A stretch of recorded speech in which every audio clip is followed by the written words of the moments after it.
Result അറിഞ്ഞൊരു moment എന്ന് വെച്ച് കഴിഞ്ഞാൽ സങ്കടമുണ്ട്, സന്തോഷമുണ്ട്. ആദ്യത്തെ സങ്കടം എന്താണെന്ന് ഞാൻ ആദ്യമേ പറയാം. അന്നത്തെ ഞാൻ വെയിറ്റിംഗ് ലിസ്റ്റിൽ കയറിയ ഒരാളാണ്, വെയിറ്റിംഗ് ലിസ്റ്റിൽ നിന്ന്. അപ്പം അന്നത്തെ ദിവസം, അതായത് എനിക്ക് IDBI എക്സിക്യൂട്ടീവിൻ്റെ മെയിൽ ലഭിക്കുന്ന ദിവസമാണ് SBI ക്ലർക്കിൻ്റെ റിസൾട്ട് വരുന്നത്. ഞാൻ SBI ക്ലർക്ക് കിട്ടുമെന്ന് തന്നെ വിചാരിച്ചിരുന്ന ഒരാളാണ്. അപ്പം അത് ഒരു 5 മാർക്സിന് പോയി. അപ്പം അതിൻ്റെ ഒരു വിഷമം ഉണ്ടായിരുന്നു. എന്നിരുന്നാലും ആ ഒരു റിസൾട്ട് വന്ന് ഏകദേശം ഒരു 4-5 മണിക്കൂർ കഴിഞ്ഞപ്പോഴാണ് ഈ മെയിൽ വരുന്നത്. അപ്പം ഒത്തിരി സന്തോഷമായി. അമ്മേനെ വിളിച്ചു പറഞ്ഞു. എനിക്ക് തോന്നുന്നു ഞാൻ ബസ്സിലിരിക്കുമ്പോഴോ എന്താണ് മെയിൽ വന്നത്.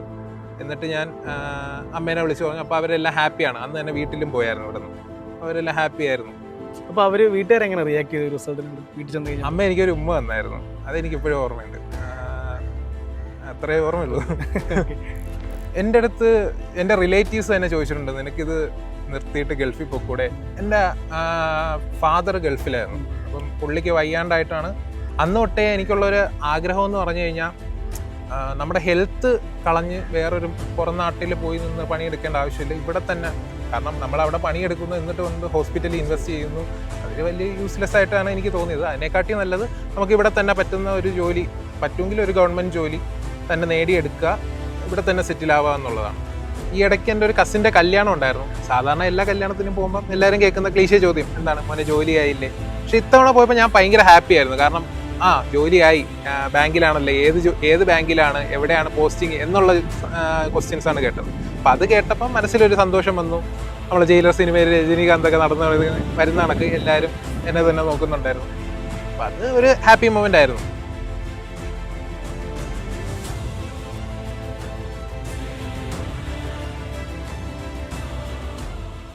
Hi all, welcome to Varantha rice Malayalam YouTube channel. നമ്മളിപ്പോൾ നിൽക്കുന്നത് വരാന്ത റൈസിൻ്റെ കടക്കൽ റെസിഡൻഷ്യൽ ക്യാമ്പസിലാണ്.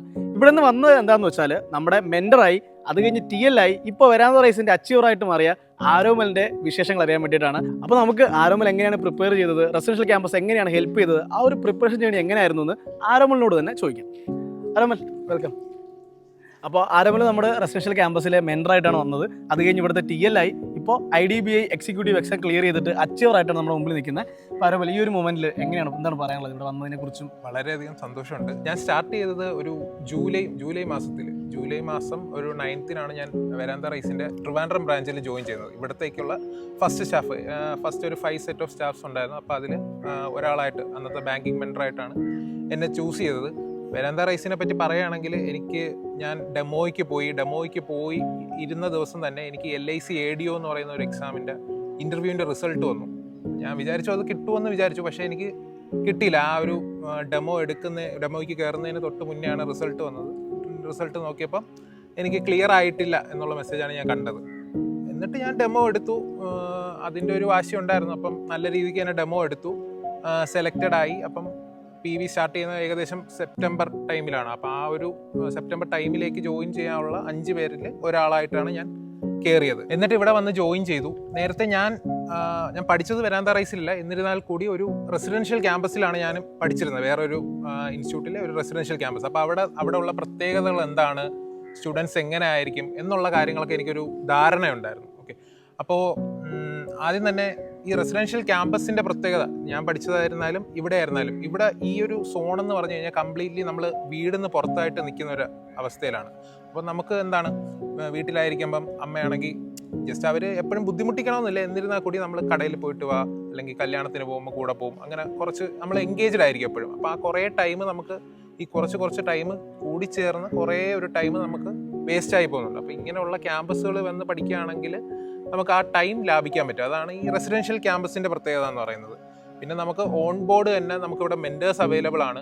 സോ നമുക്ക് ഏത് സമയം, ഇപ്പം ഞാൻ പഠിച്ച ക്യാമ്പസിലായിരുന്നെങ്കിൽ എനിക്ക് മെൻറ്റേഴ്സ് അങ്ങനെ പറഞ്ഞു തരാൻ വേണ്ടിയിട്ട് ആരുമില്ലായിരുന്നു, ഞാൻ തന്നെ സ്വയം ബിൽഡപ്പ് ചെയ്തെടുത്താണ്. പക്ഷേ അതിൻ്റേതായിട്ടുള്ള കുറച്ച് ഫോൾസ് എനിക്ക് വന്നിട്ടുണ്ട്. അപ്പോൾ ആ ഫോൾസ് ഞാൻ റെക്ടിഫൈ ചെയ്യാൻ കുറച്ച് ടൈം എടുക്കും. പക്ഷേ ഇവിടെ വരുമ്പോൾ ഉള്ള പ്രത്യേകത എന്താണെന്ന് വെച്ച് കഴിഞ്ഞാൽ, എനിക്ക് പറ്റിയ ഒരു മിസ്റ്റേക്ക് ഞാൻ ഒരു സ്റ്റുഡൻറ്റിലേക്ക് ഒരിക്കലും കൺവേ ചെയ്യില്ല. അപ്പം എനിക്ക് കിട്ടിയ കറക്റ്റായിട്ടുള്ളൊരു സാധനം തന്നെ ആയിരിക്കും കൺവേ ചെയ്യുന്നത്. അപ്പം ആ ഒരു മിസ്റ്റേക്സിൻ്റെ അളവ് കുറഞ്ഞിരിക്കും, പെട്ടെന്ന് നമുക്ക് ജോലി ഗ്രാസ്പ് ചെയ്യാൻ ഹെൽപ്പ് ചെയ്യും. അപ്പോൾ എനിക്കിപ്പോൾ ചോദിക്കുന്നത് വെച്ചാൽ നമ്മുടെ ഈ റെസിഡൻഷ്യൽ ക്യാമ്പസ് എന്ന് പറഞ്ഞാൽ നോർമൽ ഒരു ബ്രാഞ്ച് പോലെ അല്ല. അല്ല. നമ്മൾ നോർമൽ ബ്രാഞ്ചിൽ നമ്മൾ രാവിലെ വന്ന് പഠിക്കുക കഴിഞ്ഞ് വീട്ടിൽ പോകും, നമുക്ക് പഠിക്കുന്ന കാര്യങ്ങളൊക്കെ നമ്മൾ ഡിപ്പെൻഡ് ചെയ്തിരിക്കും. പക്ഷേ ഇവിടെ എന്ന് വെച്ചാൽ പഠിത്തം മാത്രമേ ഉള്ളൂ. അപ്പോൾ നമുക്ക് വേറെ ഡിസ്ട്രാക്ഷൻ ആയിട്ട് അങ്ങനെ മൊബൈൽ ഫോൺ അങ്ങനത്തെ കാര്യങ്ങളോ വേറെ നമുക്ക് പുറത്തുള്ള ഫംഗ്ഷൻസ് അങ്ങനെ ഒന്നുമില്ല. അപ്പം തുടക്കത്തിൽ നമ്മൾ പെട്ടെന്ന് ആ ഒരു അറ്റ്മോസ്ഫിയറിൽ നിന്ന് ഇങ്ങോട്ട് വരുമ്പോൾ നമുക്ക് കുറേ പ്രശ്നങ്ങളുണ്ടാവും. നമ്മൾ പെട്ടെന്ന് ഇതിനോട്ട് അഡ്ജസ്റ്റ് ചെയ്യാൻ വേണ്ടിയിട്ട് ഒരു ഇതുണ്ടാവും. അതെങ്ങനെയാണ് ഒരു കൺട്രോൾ? ഇപ്പോൾ ഹോം സിക്ക് ആയിട്ടുള്ള ഒരാളാണെങ്കിൽ ഭയങ്കര ബുദ്ധിമുട്ടായിരിക്കും. അത് നമുക്ക് ഗ്രാജുവൽ ആയിട്ടേ മാറ്റാൻ പറ്റുള്ളൂ. ഇപ്പം ഏതൊരു കാര്യമായാലും ഞാൻ വിശ്വസിക്കുന്നത് നമ്മുടെ മൈൻഡിനെ ഫോഴ്സ് ചെയ്യാണ്ട് പയ്യെ ഗ്രാജുവലായിട്ട് ചെയ്തു കഴിഞ്ഞാൽ നമ്മൾ ആ ഒരു മൂഡ് ഓഫ് വേയിലോട്ട് പോകും, നമുക്ക് ഗ്രാസ്പ് ചെയ്യാവുന്നതേ ഉള്ളൂ. അപ്പോൾ ആരെങ്കിലും ഇപ്പോൾ മെൻറ്ററായിട്ടാണ് ഇവിടെ ജോയിൻ ചെയ്തത്. അപ്പോൾ നമ്മളിപ്പോൾ ഒരു സ്റ്റുഡൻ്റ് ആയിരിക്കുമ്പോൾ പ്രിപ്പയർ ചെയ്യുന്നതും മെൻറ്റർ ആകുമ്പോൾ പ്രിപ്പയർ ചെയ്യുന്നതും രണ്ട് രീതിയിലായിരിക്കും. അതെ. അപ്പോൾ അതെങ്ങനെ ഹെൽപ്പ് ചെയ്തു? ഒരു മെൻറ്ററായിട്ട് പിള്ളേരെ പഠിപ്പിച്ചത് പ്രിപ്പറേഷൻ എങ്ങനെ ഹെൽപ്പ് ചെയ്തു? ഒരുപാടധികം ഹെൽപ്പ് ചെയ്തു. പലരും പറയാറുണ്ട് ജോലിക്ക് കയറുമ്പം എനിക്ക് പിന്നെ പ്രിപ്പയർ ചെയ്യാൻ പറ്റൂ എന്നുള്ളൊരു ഡൗട്ട്. എനിക്കും ഫിനാൻഷ്യലി കുറച്ച് ബുദ്ധിമുട്ടുണ്ടായി. അപ്പം എനിക്കൊരു ജോബ് കണ്ടെത്തേണ്ട ഒരു ആവശ്യകതയുണ്ട്. അപ്പോഴാണ് ഞാൻ വെരാന്ത റൈസിൻ്റെ ഒരു ആഡ് എൻ്റെ ഒരു ഫ്രണ്ടിന് കിട്ടുന്നത്. അവനാണ് എനിക്ക് അയച്ചു തന്നത്. ഫ്രണ്ടിൻ്റെ പേര് കാർത്തിക്കാണ്. കാർത്തിക്കും ഇവഞ്ച്വലി ഇവിടെ തന്നെ വന്നു. അപ്പം ഞാൻ പോയി ഡെമോ എടുത്തു, അവർക്ക് ഓക്കെ ആണെന്ന് തോന്നി വന്നു. ബട്ട് ഇവിടെ വരുമ്പം എനിക്കറിയില്ല, ഞാൻ ഇതുവരെ ആരെയും പഠിപ്പിച്ചിട്ടില്ല. ആദ്യം തന്നെ പറയുകയാണെങ്കിൽ ഈ ഒരു ഫീൽഡിലോട്ട് എങ്ങനെ എത്തിച്ചേർന്നു എന്ന് ചോദിച്ചു കഴിഞ്ഞാൽ വാട്സപ്പ് വഴി കുറേ കുട്ടികളല്ല സുഹൃത്തുക്കൾ ക്വസ്റ്റ്യൻസ് അയച്ചു തരും, ഇങ്ങനെ ഡൗട്ട് ചോദിച്ചു. അപ്പം ഞാൻ അവർക്ക് എക്സ്പ്ലെയിൻ ചെയ്ത് നമ്മൾ വോയിസ് ആയിട്ട് റെക്കോർഡ് ചെയ്ത് അയക്കും. അപ്പം അതിലൊരു കുട്ടി ലാവണ്യ എന്ന പേര് എൻ്റെ കൂടെ പഠിച്ചിരുന്നത്. അപ്പോൾ ആ കുട്ടിയാണ് ഇങ്ങനെ പറഞ്ഞത്, എടാ നിനക്ക് പഠിപ്പിക്കാൻ കൂടെ എന്നൊക്കെ ചോദിച്ചു. ഞാൻ ആദ്യമേ തമാശയ്ക്ക് പറഞ്ഞായിരിക്കും എന്നാണ് വിചാരിച്ചത്. ബട്ട് ഞാൻ ഒന്ന് ട്രൈ ചെയ്ത് നോക്കി. അങ്ങനെയാണ് ഇങ്ങോട്ട് എത്തിച്ചേരുന്നത്. അപ്പോൾ ഇവിടെ വരുമ്പോൾ ഉള്ള പ്രത്യേകത എന്ന് വെച്ചാൽ സ്റ്റുഡൻസ് പല ആംഗിളിൽ നിന്നായിരിക്കും നമുക്ക് ചോദ്യം വരുന്നത്. അപ്പോൾ നമ്മൾ അപ്പോഴായിരിക്കും ആ ഒരു രീതിയിൽ നമ്മൾ ചിന്തിക്കുന്നത്. അപ്പം നമ്മൾ കുറച്ചുകൂടെ ലോജിക്കലായിട്ട് മാത്സിനെ അപ്രോച്ച് ചെയ്യാൻ തുടങ്ങി, റീസണിങ്ങിനെ അപ്രോച്ച് ചെയ്യാൻ തുടങ്ങി. പിന്നെ നമുക്ക് ഒന്നും നോക്കണ്ടേ. നേരത്തെ ആയിരുന്നെങ്കിൽ ഞാൻ ഇംഗ്ലീഷ് ഒന്നും പഠിക്കാത്ത ഒരാളാണ്. അപ്പോൾ ഇവിടെ വന്നപ്പം ആദ്യമേ ഒരു ബാങ്ക് മെൻറ്ററേ ഉള്ളൂ. അപ്പോൾ എനിക്ക് എന്തായാലും ഇംഗ്ലീഷ് പോയേ പറ്റുള്ളൂ, വേറെ ആരും ഇല്ല സഹായത്തിന്. അപ്പോൾ ഞാൻ കുത്തിയിരുന്ന് ഇംഗ്ലീഷ് പഠിക്കും, വൊക്കാബ്സ് പഠിക്കും, എന്നിട്ട് പോയി അവർക്ക് പറഞ്ഞു കൊടുക്കും. അപ്പോൾ അത് ഒരുപാട് ബെനിഫിറ്റ് ചെയ്തു.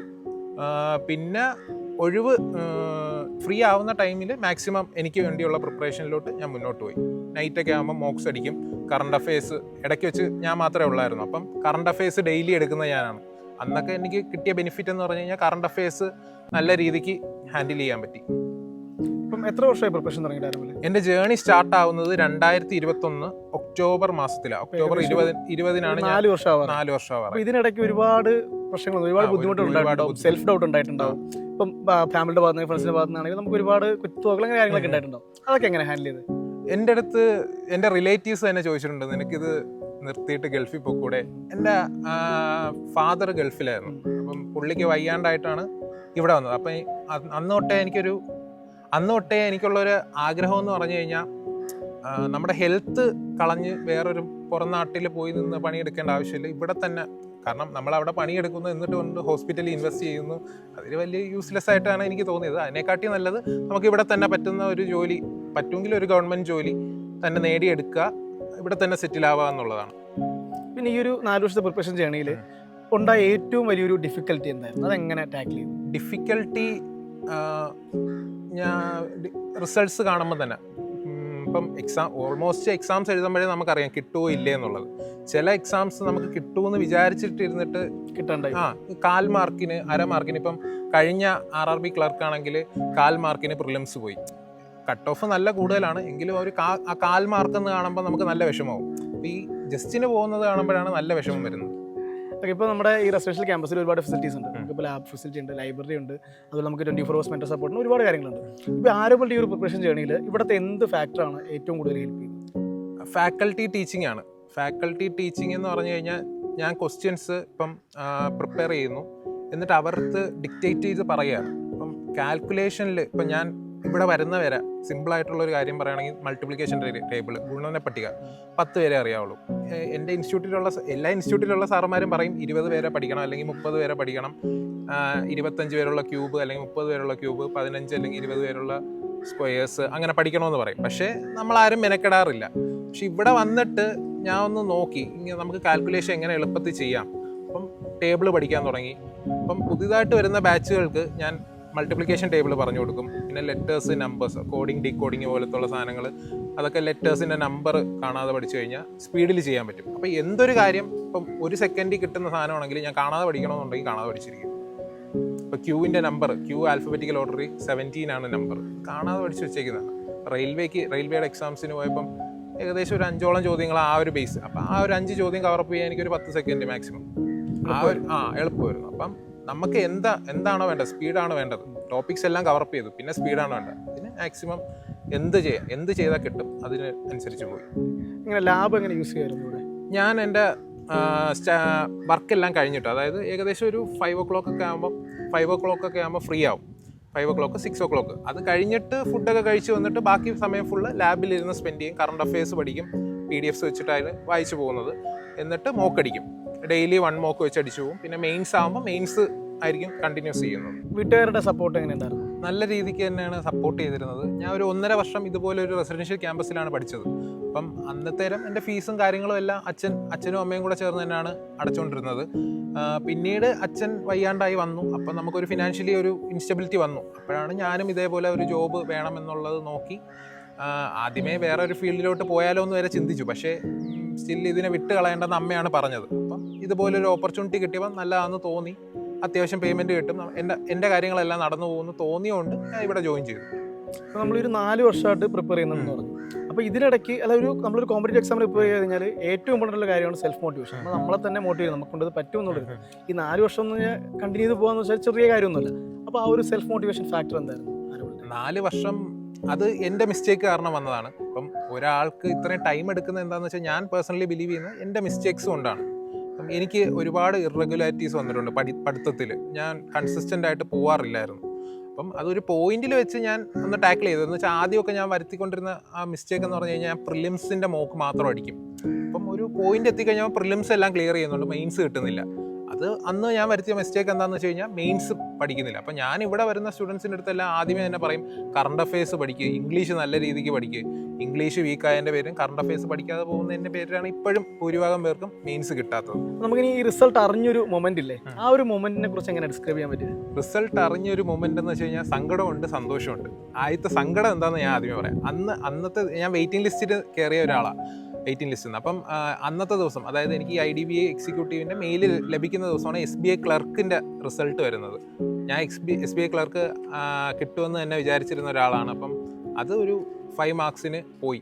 അപ്പം അതിൻ്റെ ഒരു വിഷമം ഉണ്ടായിരുന്നു. എന്നിരുന്നാലും ആ ഒരു റിസൾട്ട് വന്ന് ഏകദേശം ഒരു 4-5 മണിക്കൂർ കഴിഞ്ഞപ്പോഴാണ് ഈ മെയിൽ വരുന്നത്. അപ്പം ഒത്തിരി സന്തോഷമായി. അമ്മേനെ വിളിച്ചു പറഞ്ഞു.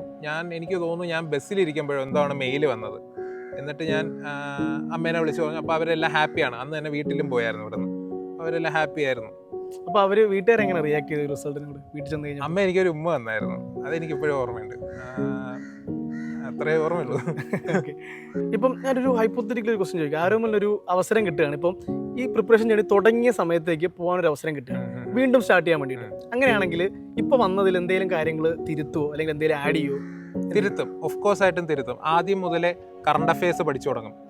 എനിക്ക് തോന്നുന്നു മോക്സ് ഒക്കെ കറക്റ്റായിട്ട് തന്നെ എടുത്തു തുടങ്ങി. ഒരു 3 months ഒക്കെ ആയപ്പോൾ തൊട്ട് മോക്കുകൾ സ്റ്റാർട്ട് ചെയ്തു. പക്ഷേ എന്നെ ഗൈഡ് ചെയ്യാൻ ഒരാളുള്ളത് കണക്ക് എനിക്ക് ഫീൽ ചെയ്തിട്ടില്ലായിരുന്നു. നമ്മുടെ ഇൻസ്റ്റിറ്റ്യൂട്ടിൽ ഫാക്കൽറ്റീസ് വന്ന് പഠിപ്പിച്ചു പോകുന്നു. അവിടെ ഒരു മെൻറ്റർ അങ്ങനെയുള്ള കാര്യങ്ങളൊന്നുമില്ല. ഒരു മെൻറ്റർ ഉള്ളത് എപ്പോഴും എനിക്ക് നന്നായിരിക്കാം എന്ന് തോന്നിയിട്ടുണ്ട്. കാരണം ഞാൻ എൻ്റെ എക്സ്പീരിയൻസ് എൻ്റെ സ്റ്റുഡൻസിൻ്റെ അടുത്ത് ഷെയർ ചെയ്യാറുണ്ടായിരുന്നു. അപ്പം എനിക്ക് അതുപോലൊരു സാധനം കിട്ടിയിട്ടില്ല. ഞാനെല്ലാം എൻ്റേതായിട്ട് കണ്ടുപിടിക്കുകയും പിന്നെ ചില സീനിയേഴ്സിൻ്റെ അടുത്ത് ചോദിച്ച് മനസ്സിലാക്കുകയൊക്കെയാണ് ചെയ്തത്. ഇപ്പോൾ ഒരുപാട് സ്റ്റുഡൻസിന് നമ്മുടെ റെസിഡൻഷ്യൽ ക്യാമ്പസ് എന്താണെന്ന് അറിയാത്ത ആൾക്കാരുണ്ടാവും. പക്ഷേ ഇവിടെ എന്താണ് നടക്കുന്നത്, അല്ലെങ്കിൽ ഇവിടെ വന്നുകൊണ്ട് എന്താണ് ഗുണം ഉണ്ടാവുക എന്നൊക്കെ ഡൗട്ടുള്ള ഒരുപാട് ആൾക്കാരുണ്ടാവും. അപ്പോൾ അവരോട് ആരെങ്കിലും ആസ് എ മെൻറ്റർ ഇവിടെ വന്നു കഴിഞ്ഞാൽ അവർക്ക് എന്ത് ഗുണമാണ് കിട്ടാൻ പോകുന്നത്? ഇവിടെ വന്നു കഴിഞ്ഞാൽ കിട്ടുന്ന ഗുണം എന്താണെന്ന് വെച്ച് കഴിഞ്ഞാൽ, ഒന്നാമത്തെ കാര്യം ഈ പറഞ്ഞ ഡിസ്ട്രാക്ഷൻ, അത് ഒരു പ്രധാന ഫാക്ടറാണ്. എന്ന് വെച്ച് കഴിഞ്ഞാൽ നമ്മൾ കുറേ ടൈം വീട്ടിലായിരിക്കുമ്പം പോകാറുണ്ട്. കാരണം ഞാൻ ഈ റെസിഡൻഷ്യൽ ക്യാമ്പസിൽ നിന്നിട്ട് വീട്ടിൽ കുറച്ച് നാൾ നിന്നായിരുന്നു. അത് കഴിഞ്ഞിട്ട് പിന്നീടാണ് ഇങ്ങോട്ട് ജോയിൻ ചെയ്തത്. അപ്പോൾ ആ ഒരു 1 month അല്ലെങ്കിൽ 2 months ഗ്യാപ്പിൽ എനിക്ക് കുറേ ടൈം ഞാൻ വേസ്റ്റ് ചെയ്ത് കളഞ്ഞു. വീട്ടിൽ ഇരിക്കുമ്പം എവിടെയെങ്കിലുമൊക്കെ പോകാനായിട്ടുള്ള കാര്യങ്ങൾ അങ്ങനെയൊക്കെ വരും. അപ്പോൾ അത് ഒഴിവാക്കാൻ പറ്റുന്ന ഒരാളാണെങ്കിൽ റെസിഡൻഷ്യൽ ക്യാമ്പസ് എടുക്കേണ്ട ആവശ്യമില്ല. പക്ഷേ മിക്കവർക്കും അത് പറ്റാറില്ല. അതുകൊണ്ടാണ് ഞാൻ അന്ന് ആ ടൈമിൽ ഒരു റെസിഡൻഷ്യൽ ക്യാമ്പസ് തന്നെ ചൂസ് ചെയ്ത് അവിടെ നിൽക്കാനുള്ള കാര്യം. ഓക്കെ, അപ്പം അതേപോലെ ഇവിടെയും നമുക്ക് ഉപകാരപ്പെടുത്താം. പിന്നെ ഇവിടുത്തെ പ്രധാന ഫെസിലിറ്റി എന്ന് പറഞ്ഞു കഴിഞ്ഞാൽ ലാബ് ഫെസിലിറ്റീസാണ്. ഞാൻ പഠിച്ചിരുന്ന ഇൻസ്റ്റിറ്റ്യൂട്ടിൽ ലാബ് ഇല്ലായിരുന്നു. പക്ഷേ ഇവിടെ നല്ലൊരു ലാബ് സെറ്റപ്പ് ഉണ്ട്, പിന്നെ അതുപോലെ തന്നെ മെൻറ്റേഴ്സ് ഉണ്ട്. എന്തുകൊണ്ടും അപ്പോൾ ഏത് സമയത്തോളം സ്റ്റുഡൻസിന് ലാബ് യൂസ് ചെയ്യാൻ പറ്റും? സ്റ്റുഡൻസിന് 24/7 ലാബ് യൂസ് ചെയ്യാൻ പറ്റും. അപ്പോൾ ആരോപലിൻ്റെ ഫ്രണ്ട്സിൻ്റെ സപ്പോർട്ട് എങ്ങനെയാണ്? ഇവിടുത്തെ ഫ്രണ്ട്സും അതുപോലെ പുറത്തുള്ള ഫ്രണ്ട്സും ഒക്കെ എങ്ങനെ സപ്പോർട്ട് ചെയ്ത്? നല്ല സപ്പോർട്ടായിരുന്നു. ഇവിടുത്തെ ഫ്രണ്ട്സിനെ പറ്റി പറയുകയാണെങ്കിൽ സ്റ്റാർട്ടിങ് തൊട്ടേ ഉണ്ടെന്ന് പറഞ്ഞു. അപ്പം സ്റ്റാർട്ടിങ് തൊട്ടുള്ള മെൻറ്റേഴ്സ് എല്ലാം എൻ്റെ ഫ്രണ്ട്സ് തന്നെയാണ്. അപ്പം അതിപ്പോൾ അമല ആയാലും കാർത്തിക് ആയാലും അഞ്ജന ആയാലും എല്ലാവരും നല്ല സപ്പോർട്ടായിരുന്നു. എൻ്റെ ഒരു ആഗ്രഹം എന്ന് പറഞ്ഞു കഴിഞ്ഞാൽ ഞാൻ ജോലി കിട്ടി പോകുമ്പോൾ വേറെ ആരെങ്കിലും കൂടെ കാണണം എന്നായിരുന്നു. എനിക്കും കാർത്തിക്കിനും വെയിറ്റിംഗ് ലിസ്റ്റ് ആയി. അപ്പോൾ ഞാൻ വിചാരിച്ചു ഒരുമിച്ച് വിളിക്കുമായിരിക്കും. പക്ഷേ അൺഫോർച്ചുനേറ്റ്ലി അവന് കിട്ടിയില്ല. ഇനി അടുത്ത നല്ലൊരു ജോബ് തന്നെ അവന് കിട്ടട്ടെ എന്ന് ആശംസിക്കുന്നു. പിന്നെ പറയാനുള്ളത് എൻ്റെ കോളേജിലെ കുറച്ച് ഫ്രണ്ട്സ് ഉണ്ട്. കിരൺ കുമാർ VC, അമൽ ബാദുഷ. ഞാൻ സ്റ്റാർട്ടിങ് പ്രിപ്പയർ ചെയ്തുകൊണ്ടിരുന്ന സമയത്ത് അന്ന് കൊറോണ ടൈമാണ്, ഓൺലൈൻ കാലഘട്ടത്തിൽ ഓൺലൈനായിട്ട് കുറച്ച് നാൾ പഠിച്ചായിരുന്നു. അപ്പോൾ ആ ടൈമിൽ കിരൺ എനിക്ക് കുറച്ച് ചോദ്യം അയച്ചു തരും, ഞാൻ കിരണിന് കുറച്ച് ചോദ്യം അയച്ചു കൊടുക്കും. കിരൺ ഇപ്പം കസ്റ്റംസില്ല. അപ്പം കിരൺ ഒരു മാർഗം പറയും. അപ്പോൾ എൻ്റെ വാശി എന്താണ്, ആ കിരണിനെക്കാട്ടി ബെറ്റർ ആയിട്ടുള്ളൊരു വേയിൽ പറഞ്ഞു കൊടുക്കണം എന്നുള്ളത്. അപ്പം നമ്മളങ്ങനെ പരസ്പരം സഹായിച്ച് പഠിച്ച കിരൺ ഒരുപാട് ഹെൽപ്പ് ചെയ്തിട്ടുണ്ട്. അതുപോലെ തന്നെ അമൽ രാജ് ഇപ്പം IB-യിലാണ്. അപ്പം പുള്ളിക്കാരനും എന്നെ ഒരുപാട് ഹെൽപ്പ് ചെയ്തിട്ടുണ്ട്. അവരിപ്പോൾ ജോലി കിട്ടുന്നതിനും മുന്നേ ഉള്ള സമയത്ത് നമ്മൾ ആൾക്കാരെ കാണുന്നത് രണ്ട് രീതിയിലായിരിക്കും. അതെ. ഇപ്പം നമ്മളെ ജോലി കിട്ടുന്നതിന് മുന്നേ കാണുന്നവരായിരിക്കത്തില്ല ജോലി കിട്ടിക്കഴിഞ്ഞ ഒരു അച്ചീവർ ആകുമ്പോൾ നമ്മൾ ആൾക്കാരെ ട്രീറ്റ് ചെയ്യുന്നത്. അപ്പോൾ ആ സമയത്ത് മൈൻഡിൽ നമുക്ക് ചിലപ്പോൾ BGM ഒക്കെ ഓർമ്മ വരും. അങ്ങനെ എന്തെങ്കിലും എക്സ്പീരിയൻസ് പറയാനുണ്ടോ? അതെ, ഞാൻ കോളേജ് കഴിഞ്ഞ് നെക്സ്റ്റ് ഡേ ഞാൻ ഇറങ്ങിയപ്പം എനിക്ക് കിട്ടിയ ചോദ്യമാണ്, മോനെ ജോലി ആയില്ലേ? അപ്പം തൊട്ടേ ഓക്കെ ഇപ്പോഴേ ചോദിച്ചു തുടങ്ങി. എന്ന് വെച്ചാൽ എൻ്റെ മനസ്സിൽ ഞാൻ ഇപ്പോഴും കുട്ടിയാണ്, പക്ഷെ ആൾക്കാരെല്ലാം വലിയൊരാളായിട്ടാണ് കരുതുന്നത്. ഓക്കെ, അപ്പം അതിനുവേണ്ടി തന്നെയാണ് പ്രയത്നിച്ചത്. ഈ BGM എന്ന് പറയുമ്പം BGMത്തെ പറ്റിയൊന്നും ഓർമ്മയില്ല, പക്ഷേ ഒരു സിറ്റുവേഷൻ ഞാൻ പറയാം. ഈ ഇടയ്ക്ക് എൻ്റെ ഒരു കസിൻ്റെ കല്യാണം ഉണ്ടായിരുന്നു. സാധാരണ എല്ലാ കല്യാണത്തിനും പോകുമ്പം എല്ലാവരും കേൾക്കുന്ന ക്ലീശ ചോദ്യം എന്താണ്, മോനെ ജോലിയായില്ലേ? പക്ഷെ ഇത്തവണ പോയപ്പോൾ ഞാൻ ഭയങ്കര ഹാപ്പി ആയിരുന്നു. കാരണം ജോലിയായി, ബാങ്കിലാണല്ലേ, ഏത് ബാങ്കിലാണ്, എവിടെയാണ് പോസ്റ്റിംഗ് എന്നുള്ള ക്വസ്റ്റ്യൻസ് ആണ് കേട്ടത്. അപ്പം അത് കേട്ടപ്പം മനസ്സിലൊരു സന്തോഷം വന്നു. നമ്മളെ ജയിലർ സിനിമയിൽ രജനീകാന്തൊക്കെ നടന്നു വരുന്ന കണക്ക് എല്ലാവരും എന്നെ തന്നെ നോക്കുന്നുണ്ടായിരുന്നു. അപ്പം അത് ഒരു ഹാപ്പി മൊമെന്റ് ആയിരുന്നു. ആരോമൽ ഈ പ്രിപ്പറേഷൻ ടൈമിൽ ഡെയിലി മോക്ക് ചെയ്യുമായിരുന്നു? ഡെയിലി മോക്ക് ചെയ്യുമായിരുന്നു. ഡെയിലി എത്ര മോക്ക് ചെയ്യുമായിരുന്നു? ഡെയിലി എനിക്ക് ടൈം കിട്ടാറില്ല, 1 മോക്കേ മാക്സിമം ചെയ്യാറുള്ളൂ. പിന്നെ ഫ്രീ ഡേയ്സ്, അതായത് നമുക്ക് സൺഡേസ് ഒക്കെ വരികയാണെങ്കിൽ ഒരു മെയിൻസും ഒരു പ്രിലിംസും കൂടെ അടിക്കും. അപ്പോൾ അനാലിസിസ് എങ്ങനെയാണ് ചെയ്യുന്നത്? അനാലിസിസ് ഞാൻ ആദ്യമൊക്കെ അനാലിസിസ് ചെയ്യുന്നതിന് തന്നെ കുറച്ച് എറേഴ്സ് വന്നിട്ടുണ്ടായിരുന്നു. എന്ന് വെച്ച് കഴിഞ്ഞാൽ നമ്മൾ ഈ പലരും കാണിക്കുന്ന ഒരു മെൻറ്റാലിറ്റിയാണ്, ഈ റൈറ്റ് ആയിട്ടുള്ള ക്വസ്റ്റ്യൻസ് നോക്കാറില്ല. റൈറ്റ് ആയിട്ടുള്ള ക്വസ്റ്റ്യൻ നോക്കണ്ട, അവിടെ ചുവന്ന് കിടക്കുന്ന കോളത്തിൽ മാത്രം ഞെക്കി അത് മാത്രം വർക്കൗട്ട് ചെയ്ത് പോകും. പക്ഷേ ഒരിക്കലും അങ്ങനെ ചെയ്യില്ല. നമ്മൾ ഓരോ ക്വസ്റ്റ്യനും എടുത്ത ടൈം ശ്രദ്ധിക്കണം. നമ്മൾ ഈ പ്രിപ്പറേഷൻ ജേർണി സ്റ്റാർട്ട് ചെയ്തതെന്ന് പറഞ്ഞു കഴിഞ്ഞാൽ നമുക്ക് സ്പീഡിൽ കണക്ട് ചെയ്യാൻ വേണ്ടിയിട്ടാണ്. അപ്പോൾ സ്പീഡില്ലാണ്ട് നോർമലായിട്ടുള്ള മെത്തേഡ് ചൂസ് ചെയ്ത് കഴിഞ്ഞാൽ അതിലൊരു വ്യത്യസ്തത കാണില്ല. അപ്പോൾ ആ വ്യത്യസ്തത കൊണ്ടുവരാൻ വേണ്ടി ആ ടൈം ശ്രദ്ധിക്കുക. അതാണ് എനിക്ക് എല്ലാ ആസ്പിറൻസിനോടും പറയാനുള്ളത്. ഈ മോക്ക് ചെയ്യുന്നത് കൊണ്ട് നമ്മുടെ ആ ഒരു കോൺഫിഡൻസ് അല്ലെങ്കിൽ നമുക്ക് എക്സാമിനെ ഫേസ് ചെയ്യാനുള്ള ആ ഒരു ഈസിനെസ് എങ്ങനെ ഇമ്പ്രൂവ് ആവും? നല്ല രീതിക്ക് ഇമ്പ്രൂവ് ആവും. കാരണം എന്ന് പറഞ്ഞു കഴിഞ്ഞാൽ നമ്മളിപ്പം ഞാൻ ആദ്യമൊക്കെ മെയിൻസ് എഴുതാൻ പോകുന്ന സമയത്ത് മെയിൻസിൻ്റെ എക്സാം എന്ന് പറയുന്നത് ഒരു 2-2.5 മണിക്കൂറാണ്. ആ 2-2.5 മണിക്കൂർ കമ്പ്യൂട്ടറിൻ്റെ ഫ്രണ്ടിൽ ഇരിക്കുക എന്ന് പറഞ്ഞു കഴിഞ്ഞാൽ കുറച്ച് ടാസ്ക്കാണ്. അപ്പം അതുകൊണ്ട് ചെയ്യാണ്ടൊക്കെ പോകും. അപ്പം ചെയ്യാണ്ട് പോകുമ്പോൾ സംഭവിക്കുന്നതെന്ന് വെച്ച് കഴിഞ്ഞാൽ നമ്മൾ മോക്കിൽ വരുത്തേണ്ട എറേഴ്സ് ഡയറക്റ്റ് എക്സാംസിൽ കൊണ്ടുപോയി വരുത്തും. അപ്പം തന്നെ നമ്മൾ ഡിസ്ക്വാളിഫൈഡ് ആവും. അതേസമയം നമ്മളൊരു 10 മോക്ക് അല്ലെങ്കിൽ 15 മോക്ക് എടുത്തിട്ട് പോവുകയാണെങ്കിൽ നമ്മൾ ഓരോ മിസ്റ്റേക്സ് ഓരോ മോക്കിൽ വരുത്തും. ആ മിസ്റ്റേക്സ് റെക്ടിഫൈ ചെയ്ത് കൊണ്ടുവരാം. അപ്പം നമുക്ക് മെയിൻ എക്സാം ചെയ്യുമ്പോൾ ഓക്കെ ഞാൻ അന്ന് വരുത്തിയ മിസ്റ്റേക്സ് ഇതൊക്കെയാണ്, ആ മിസ്റ്റേക്സ് ഇനി വരുത്തരുത് എന്നുള്ള ചിന്തയിൽ നമുക്ക് ചെയ്യാം. എക്സാമിൽ നമുക്ക് കൂടുതൽ ഈസി ആയിട്ട് കോൺഫിഡൻ്റ് ആയിട്ട് ചെയ്യാൻ പറ്റും. പിന്നെ നമ്മൾ കണ്ടിട്ടില്ലാത്ത പാറ്റേൺസ് ചോദ്യം ഉണ്ടെങ്കിൽ കുറച്ചുകൂടെ ഫീൽ ചെയ്യാൻ പറ്റും അത്. പിന്നെ എനിക്ക് ചോദിക്കുന്ന കാര്യം എന്ന് വെച്ചാൽ ഇപ്പം ഒരുപാട് പേര് ഈ ഒരു ഫീൽഡിലേക്ക്, അതായത് ഗവൺമെൻറ് ജോലി വേണം എന്ന ആഗ്രഹമുള്ളവരുണ്ടാവും. പക്ഷേ എങ്ങനെ പ്രിപ്പയർ ചെയ്യണം, അല്ലെങ്കിൽ എന്നെ കൊണ്ടത് പറ്റുമോ, ഇനി പോയിട്ട് എന്തെങ്കിലും കാര്യമുണ്ടോ എന്നൊക്കെ ആലോചിക്കുന്ന ഒരുപാട് ആൾക്കാരുണ്ട്. ഇപ്പോൾ SSC ആണെങ്കിലും ബാങ്ക് ആണെങ്കിലും അവരോട് ആരോമലോട് എന്താ പറയാം? ഫസ്റ്റ് ഓഫ് ഓൾ എനിക്ക് പറയാനുള്ളത്, ചിലർ SSCയും ബാങ്ക് കൂടെ ഒരുമിച്ച് നോക്കും. എനിക്ക് 2021-22 CGL പ്രിലിംസ് കിട്ടിയായിരുന്നു. അപ്പം കുറച്ച് നാൾ ഞാൻ CGL-ലോട്ട് ചാടി, എന്നിട്ട് അതിനുവേണ്ടി പഠിച്ചു. പക്ഷേ മെയിൻസ് കിട്ടിയില്ല. ആ സമയം ഞാൻ ബാങ്കിൽ പ്രിപ്പയർ ചെയ്തിരുന്നെങ്കിൽ ഞാൻ കുറച്ചുകൂടെ എനിക്ക് ഈസി ആയിരുന്നു. അപ്പം കഴിവതും ഒരു എണ്ണത്തിൽ മാത്രം ഫോക്കസ് ചെയ്യുക. Either SSC or railway. SSCയും റെയിൽവേയും കൂടെ ഒരുമിച്ച് നോക്കുന്നതുകൊണ്ട് പ്രശ്നമില്ല. അല്ലെങ്കിൽ ബാങ്കിങ് എന്ന് പറയുമ്പോൾ ബാങ്കിങ്ങും ഇൻഷുറൻസ് റിലേറ്റഡ് ആയിട്ടുള്ള എക്സാംസും. കാരണം കുറച്ച് ഡിഫറൻസ് ഉണ്ട്. നമുക്ക് നമ്മളെ സ്ട്രാറ്റജീസും ഒക്കെ അതിനനുസരിച്ച് മാറ്റേണ്ടതായിട്ടുണ്ട്. ആ സ്ട്രാറ്റജീസ് എന്തൊക്കെയായിരുന്നു ചേഞ്ച് വരുത്തേണ്ടത്? ഓക്കെ, ഞാൻ സെപ്പറേറ്റ് ആയിട്ട് പറയാം SSCക്ക് എങ്ങനെയാണ്, ബാങ്കിന് എങ്ങനെയാണെന്ന്. ഓക്കെ, ആദ്യമേ ബാങ്കിങ്ങിൻ്റെ പറയാം. ബാങ്കിങ്ങിൻ്റെ ആണെങ്കിൽ ആദ്യം തൊട്ടേ നിങ്ങൾ കറണ്ട് അഫയേഴ്സ് സ്റ്റിക്ക് ഓൺ ചെയ്യുക. കാരണം നമുക്ക് മെയിൻസ് വരുന്ന ഡേറ്റ് എന്നാണോ അതിനൊരു 6 months പുറകിലോട്ട്, അതും ലാസ്റ്റ് 4 months ഡെപ്തിൽ പഠിക്കുക, ഡെയിലി ബേസിസിൽ പഠിച്ചു പോകാൻ പറ്റുമെങ്കിൽ അത്രയും നല്ലത്. ഇംഗ്ലീഷ് പഠിക്കുക എന്ന് പറഞ്ഞു കഴിഞ്ഞാൽ നമ്മളെ 120 റൂൾസ് എന്ന് പറഞ്ഞ് ബുക്കുണ്ട്, നിമിഷ ബെൻസാൽ എന്ന് പറയുന്ന ഒരു മാമിൻ്റെ. ആ ബുക്കൊക്കെ മേടിച്ച് പഠിക്കുക. അല്ലെങ്കിൽ അമൻ വശിഷ്ഠ് എന്ന് പറയുന്ന ഒരു സാറുണ്ട്, പുള്ളിക്കാരൻ്റെ ടെക്സ്റ്റ് ബുക്ക് ഉണ്ട്. ഞാനതൊക്കെ ഫോളോ ചെയ്തുകൊണ്ടിരുന്നത് ഇംഗ്ലീഷ് പ്രിപ്പയർ ചെയ്യാനായിട്ട്. എനിക്ക് കൂടുതലും പാട് ഇംഗ്ലീഷ് ആയിരുന്നു. അപ്പോൾ ഞാൻ ഇവിടെ വന്നിട്ട് ആണ് അതിനുവേണ്ടി സമയം ചെലവഴിച്ചത്. സ്റ്റുഡൻസിനെ പഠിപ്പിക്കണം. പിന്നെ റീസണിങ്ങിൻ്റെ മെയിൻസ് എനിക്ക് ഒരു പോയിന്റിൽ പാടായിട്ട് തോന്നി. പ്രിലിംസ് ഒക്കെ നമുക്ക് എൻ്റെ സ്ട്രാറ്റജി എന്ന് വെച്ചാൽ ക്ലർക്കിൻ്റെ എക്സാം ആണെങ്കിൽ റീസണിങ്ങിന് ഫുൾ അടിക്കണം. 35 ചോദ്യമുണ്ട്, അത് ഈ 35നും നമുക്ക് അറ്റംപ്റ്റ് ചെയ്യണം. ഇംഗ്ലീഷിന് ഒരു 25 കിട്ടിയാൽ നല്ലത്, 25 എബോവ് കിട്ടിയാൽ അതിനേക്കാൾ നല്ലത്. പിന്നെ മാത്സ് എനിക്ക് തരക്കേടില്ലാത്ത സ്കോറുണ്ട്, അത്യാവശ്യം ഫാസ്റ്റ് ആയിട്ടാണ് ചെയ്യുന്നത്.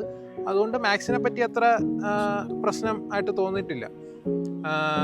മെയിൻസിലോട്ട് വരുമ്പം ഞാൻ പറഞ്ഞില്ലേ, ഈ ക്വസ്റ്റ്യൻസ് ടഫാണ് ബാങ്കിങ് എക്സാമിൻ്റെ. അതുകൊണ്ട് തന്നെ നമുക്ക് എല്ലാവർക്കും മാത്സ് ചെയ്യാൻ പറ്റണം എന്നില്ല. ഇപ്പം ഞാൻ ചെയ്യുന്ന സ്പീഡിൽ തന്നെ ആയിരിക്കും വേറൊരാളും ചെയ്യുന്നത്. അപ്പം ഒരു അഡ്വാൻറ്റേജ് കിട്ടാൻ വഴിയില്ല. അപ്പം അഡ്വാൻറ്റേജ് കിട്ടുന്ന ആർക്കാന്ന് വെച്ച് കഴിഞ്ഞാൽ ഈ ഇംഗ്ലീഷും റീസണിങ് അറിയാം. അതുകൊണ്ടാണ് ഞാൻ പറയുന്നത് ഇംഗ്ലീഷും റീസണിങ്ങും പഠിക്കുക നിങ്ങൾ. ഇംഗ്ലീഷും റീസണിങ്ങും അതുപോലെ തന്നെ കറണ്ട് അഫയേഴ്സും അത് പഠിച്ചു കഴിഞ്ഞാൽ തന്നെ സുഖമായിട്ട് ഏതൊരു എക്സാമും ക്ലിയർ ചെയ്യാൻ പറ്റും. പിന്നെ SSCയുടെ പോയിന്റ് ഓഫ് വ്യൂവിൽ വരുമ്പം കഴിഞ്ഞ ഒരു 2-3 വർഷമായിട്ട് CGLൻ്റെ കട്ട് ഓഫ് എന്ന് പറയുന്ന ഒരു 150 ഒക്കെയാണ്. അപ്പോൾ ആ ഒരു റേഞ്ചിൽ കട്ട് ഓഫ് അടിക്കണമെങ്കിൽ നമ്മൾ ഇംഗ്ലീഷ്, മാത്സ് റീസണിങ് ഫുൾ അടിക്കണം. അതാണ് എൻ്റെ ഒരു തോട്ട് പ്രോസസ്സ്. ഇംഗ്ലീഷിൽ ചിലപ്പോൾ നമുക്ക് 1, 2 അല്ലെങ്കിൽ 3 എണ്ണമൊക്കെ തെറ്റാം. ബാക്കി കറണ്ട് അഫയേഴ്സിലാണ് കാര്യം ഇരിക്കുന്നത്. അപ്പോൾ കറണ്ട് അഫയേഴ്സ് ഡെപ്തിൽ തന്നെ, കറണ്ട് അഫയേഴ്സ് അല്ല GK സെഷൻ ഡെപ്തിൽ തന്നെ പഠിക്കുക. ജോഗ്രഫി, ഹിസ്റ്ററി അതുപോലെയുള്ള സബ്ജക്ട്സ്. പിന്നെ എക്സാംസ് ചെയ്ത് തന്നെ പഠിക്കുക. നമുക്ക് ഒരു എക്സാം വരുമ്പോൾ അതിനകത്ത് എത്ര ഹിസ്റ്ററി ചോദ്യം ചോദിക്കും, അങ്ങനെയുള്ള കാര്യങ്ങളൊന്നും ഓർത്ത് വെച്ചേക്കുക. ഇപ്പം എല്ലാ CGLൻ്റെ എക്സാംസിലും ആർട്ടിക്കിൾ റിലേറ്റഡ് ചോദ്യം കാണും. അപ്പോൾ ആർട്ടിക്കിൾസ് എല്ലാം കാണാതെ പഠിക്കുക. 350 ആർട്ടിക്കിൾ ഉണ്ടെങ്കിൽ 350 ആർട്ടിക്കിൾ, 500 ആർട്ടിക്കിൾ ഉണ്ടെങ്കിൽ 500 ആർട്ടിക്കിൾ പഠിക്കുക. ആർട്ടിക്കിൾ എത്ര ആണെന്ന് എനിക്കറിയില്ല, ഞാൻ CGL പ്രിപ്പയർ ചെയ്യുന്നില്ല, അതുകൊണ്ടാണ് അങ്ങനെ പറഞ്ഞത്. പിന്നെ സെൻസസിൻ്റെ ചോദ്യം ഉണ്ടെങ്കിൽ സെൻസസ് റിലേറ്റഡ് 2011 സെൻസസ് ആണ് ലേറ്റസ്റ്റ് സെൻസസ്. അപ്പോൾ അത് റിലേറ്റഡ് ആയിട്ടുള്ള എല്ലാ ഡേറ്റാസും പഠിക്കുക. നമ്മൾ ഒരു ചോദ്യം കിട്ടാൻ വേണ്ടി ഈ എല്ലാ ഡേറ്റാസും പഠിച്ചാലേ കാര്യമുള്ളൂ. അപ്പം അത്ര കോമ്പറ്റീഷൻ ഹൈ ആണ്. അപ്പോൾ അതിനനുസരിച്ച് നമ്മുടെ പ്രിപ്പറേഷൻ കൊണ്ടുപോകും. അതാണ് ആസ്പിറൻസിനോട് പറയാനുള്ളത്. അപ്പോൾ ഇനിയിപ്പോൾ ഒരു എക്സാം ക്ലിയർ ആയി, എക്സാം എഴുതൽ നിർത്തുന്നുണ്ടോ, അല്ലെങ്കിൽ ഡ്രീം ജോബ് എന്താണ്? ഇല്ല, എക്സാം എഴുതൽ നിർത്തുന്നില്ല. എനിക്ക് ബെറ്റർ ആയിട്ടുള്ള ഒരു ജോബ് വേണമെന്നാണ് ആഗ്രഹം. അപ്പം ഞാൻ ഇനിയും വരുന്ന എക്സാംസ് എഴുതുന്നുണ്ട്. എന്നാൽ ആ ഒരു ഡ്രീം ജോബ് എന്തായിരിക്കും? Dream job banking aspirant dream job എപ്പോഴും RBI ആയിരിക്കും. അപ്പോൾ RBI അസിസ്റ്റന്റ് ആവണമെന്നാണ് ആഗ്രഹം. All the best. Okay, thank you. Okay, അപ്പോൾ നമുക്ക് ഈ ഒരു അവസരത്തിൽ ഈ ഒരു പ്രിപ്പറേഷൻ ജേണിയിൽ ആരവളുടെ കൂടെ ഒരുപാട് പേരുണ്ടാവും. ഫാമിലിയാണ്, അല്ലെങ്കിൽ ഫ്രണ്ട്സ് ആണെങ്കിലും, ഇപ്പോൾ ഇവിടെ കൂടെ വർക്ക് ചെയ്തവർ അല്ലെങ്കിൽ പഠിപ്പിച്ചവർ ഒരുപാട് പേരുണ്ടാവും. അപ്പോൾ അവരോട് എല്ലാവരോടും താങ്ക്സ് പറയാനുള്ള ഒരു അവസരമാണ്. എല്ലായിടത്തും എനിക്ക് നന്ദി പറയണം. എസ്പെഷ്യലി എന്നെ പഠിപ്പിച്ച സാറന്മാർ, എൻ്റെ ഇൻസ്റ്റിറ്റ്യൂട്ടിൽ എന്നെ പഠിപ്പിച്ച സാറന്മാർ, അനുശ്രീ മിസ് എന്ന് പറയുന്ന മിസ്സുണ്ട്, ഷമീം സാറ്, അവിടെ ഒരു ജയകൃഷ്ണൻ സാറുണ്ട്, ഇവിടെ നമ്മുടെ മാനേജറിൻ്റെ പേര് ജയകൃഷ്ണൻ സാറ്. അപ്പോൾ അവിടെയുള്ള എല്ലാ ഫാക്കൽറ്റീസ്, അതുപോലെ തന്നെ ഇവിടുത്തെ നമ്മുടെ Rijin sir, Sreerag sir, Sarath sir, Preethi miss, എല്ലാ ഫാക്കൽറ്റീസ്, അതുപോലെ തന്നെ ഇവിടുത്തെ എൻ്റെ കൊളീഗ്സ്, മെൻറ്റേഴ്സ് എല്ലാവരും, സന്തോഷ് സാറ്, നമ്മുടെ ഇവിടുത്തെ PBയിലെ അഡ്മിനായിരുന്ന Santhosh sir, Sam sir, Nikhil sir, എല്ലായിടത്തും എൻ്റെ താങ്ക്സ്. അപ്പം ഇനിയും ഒരുപാട് എക്സാംസ് ക്ലിയർ ചെയ്യാൻ പറ്റട്ടെ. All the best. Thank U.